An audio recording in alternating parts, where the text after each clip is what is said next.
Mr. Munangagwa promised to de-dollarize within 2 years. In his speech, President Munangagwa said there will no longer be US dollar salaries. Will this plan succeed? From records, more than 6 currencies have failed until the country resorted to US dollars. Will Mr. Munangagwa's vision come to pass, or will inflation become rogue again? There is a disaster in Mashonaland West, as a Chinese company is set to start a factory in Garuv, near Munangagwa Dam. Rural residents fear water pollution and health risks since they drink from that dam and their livestock relies on it as well. Chinese firms are known for looting and not protecting the environment. In most SADC region countries, there is an outcry of exploitation. In Zambia, Gaborone, and others, Chinese firms ship gold, platinum, lithium, chrome, and diamonds to China, leaving open pits and gullies. Copper stones are also left, making the land unusable for agriculture. Zimbabwe is in deep crisis, but Mr. Munangagwa is relaxed, giving Chinese firms free rein, even allowing the exploitation of Zimbabweans.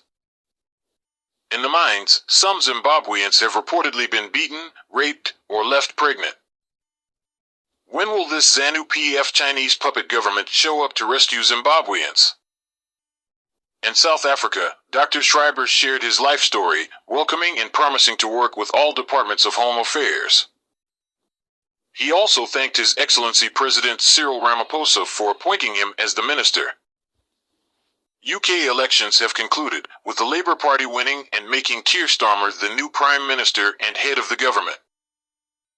Rishi Sunak is now the opposition leader. Former Prime Minister Rishi Sunak has acknowledged his election loss.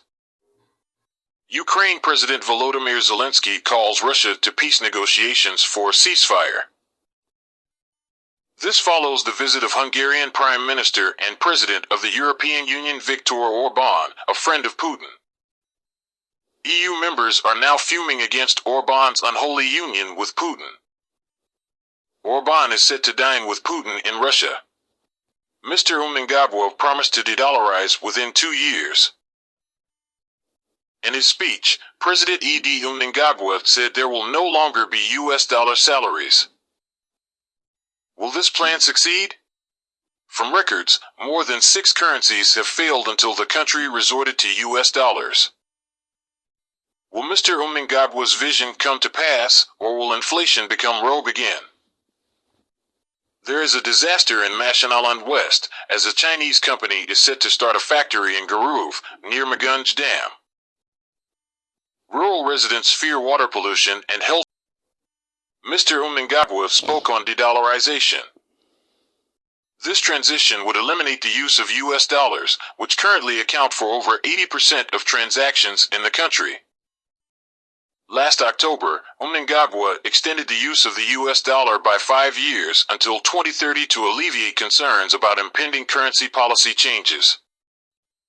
Speaking at an event in the border city of Mutare, where he officiated the commissioning of a fruit juice and water processing plant, Munangagwa emphasized the importance of the ZiG replacing US dollars.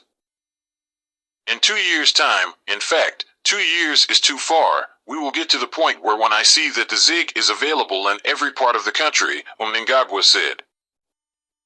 We are getting there.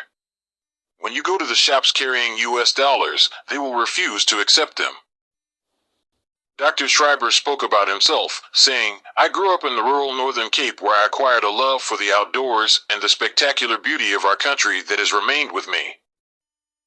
I studied at Stellenbosch University and in Germany, where I obtained a doctorate in political science at the age of 27.